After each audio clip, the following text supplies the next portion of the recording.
Well, hello, Shannon. How you doing? Daniel, it's Terrell with Big Gold Bell Media. How you doing today? Good. How are you? I got so many questions. I'm doing pretty All good. right. Let's go to town. 8 minutes. Let's go.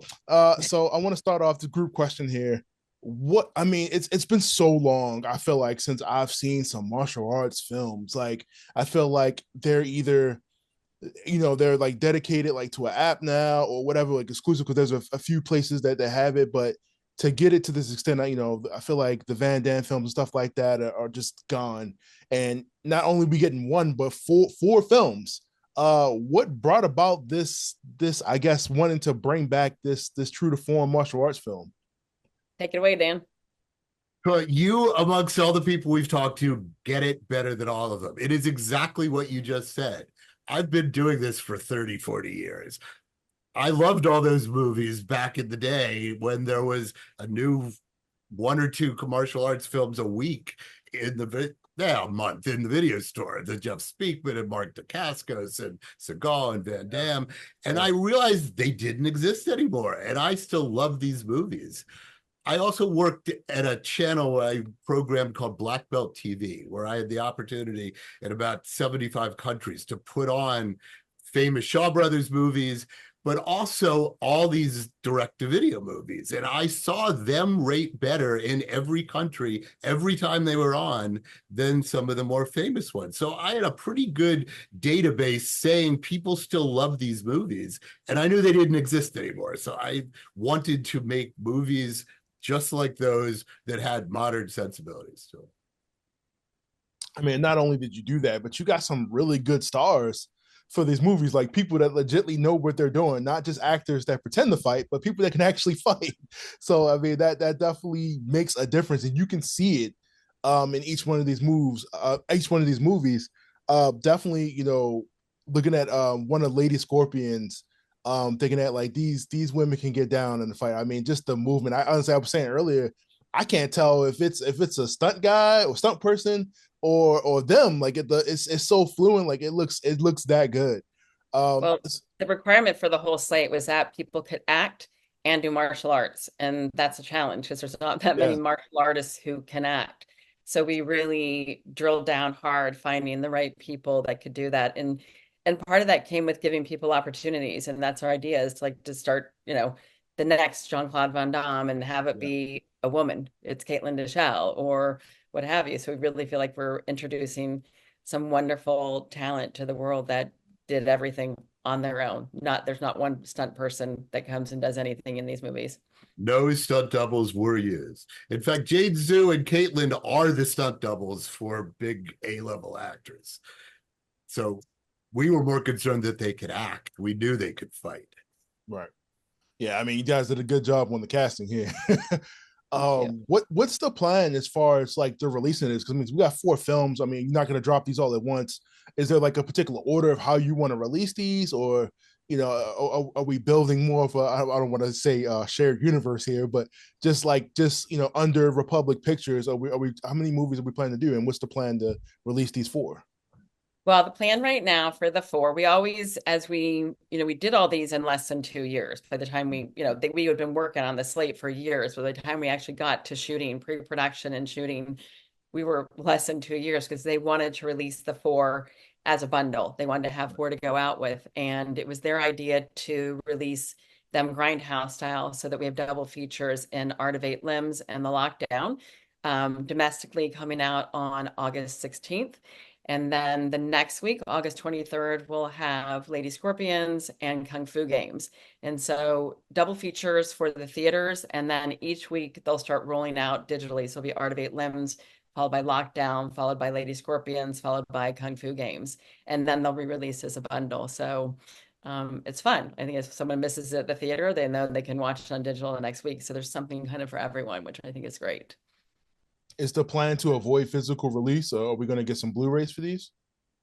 Oh, I don't know. I'm sure they'd be doing that. I think right now all they've really mapped out, at least for us, is the digital. So I know that Blu-rays and some of that is few and far between sometimes. So hopefully, I'd like to have a Blu-ray in my hand.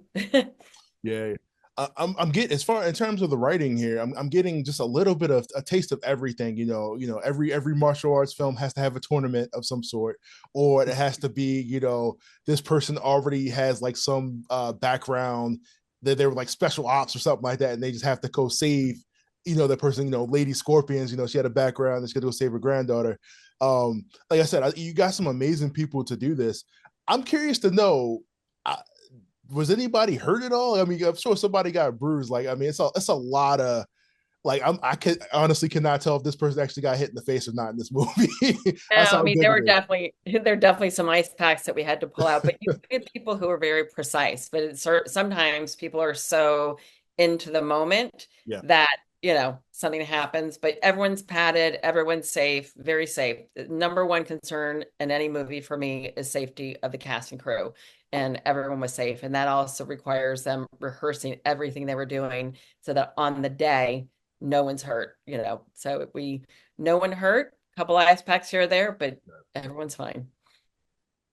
did you guys have an idea of like for each movie what you wanted to keep the budget at based upon story, or was it just every movie had the same budget? I mean, they all kind of vary. Like you go in wanting to kind of, you maximize your dollar. And we shot in Thailand and Mexico where the dollar goes a little bit further. And Thailand was wonderful because you've got amazing crew there and you also have amazing martial artists there. Dan had worked there before, so we knew we get great crew and great martial artists that would, help make our dollar go further and get better, better martial art talent than we could find probably here in the States. So it worked out quite well. Kung Fu games had more set building involved because it was all sets. So that part of the budget went up a little bit, but they were pretty consistent. Are you guys ready for this level of reception that you're going to get from the movies, from the fans that's been waiting to get, like you said, like these martial arts films, and not only martial arts films, but people that, like you said, know what they're doing in the movie, which you can clearly see. Like I said, we've gone from movies like, of course, like John Wick and stuff like that. But like I said, now to build, almost build the next big action stars, getting back to that point. Are you guys ready for that level of reception from fans to, put these people on the map? I am ready. Well, That would make me very happy. Yeah, I mean, from the very beginning, we knew we wanted to discover some talent. So I'm really excited. Leo Howard's been out there doing lots of things. People know him from Kicking It, and he's active for years.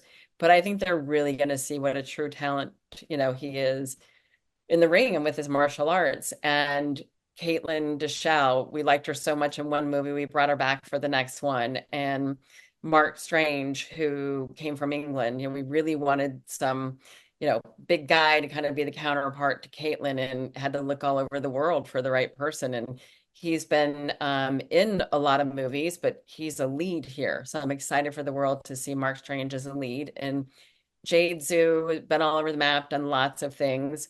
And I think that people are really be excited to see her act and do martial arts. So I think that we've got some wonderful stars coming. And Grace Ferrant, who is in Art of Eight Limbs, who is the counterpart to Ludi, who's beautiful, can fight, and can act. And this is her first big movie. So I think the world is going to be excited to see her do what she can do. So it's fun to imagine the reception that they'll get. We were lucky with Mark Strange. He fit us in before he went off to do Deadpool and Wolverine, where he plays several different masked bad guys in different scenes. Oh, that is awesome. Shannon, Daniel, thank you so much for doing this interview with me today. Much. Answered a lot of my questions that I had buzzing in my head. Great movies, great movies. I had a good time in each one. Did you have a favorite? Lady Scorpions. All right. You're definitely a Cynthia Rothrock fan, right? Yeah, I didn't know too much about her before, but I definitely want to see more now. So go watch Martial Law. Yeah, what's great about her and Caitlin together is you have the most decorated martial art women of all times together on the screen. So that's what's pretty phenomenal. 2 generations of martial artists. Cynthia also did 3 or 4 buddy pictures at the beginning of her career with Michelle Yeoh in Chinese. Go find those. Yes, Madam is the first one, but they are the best of them because Michelle Yeoh speaks for herself as to what she's become. Absolutely. Absolutely. Thank you so much, guys. I appreciate you so much for the interview. And I will see you next time. All right. Take care.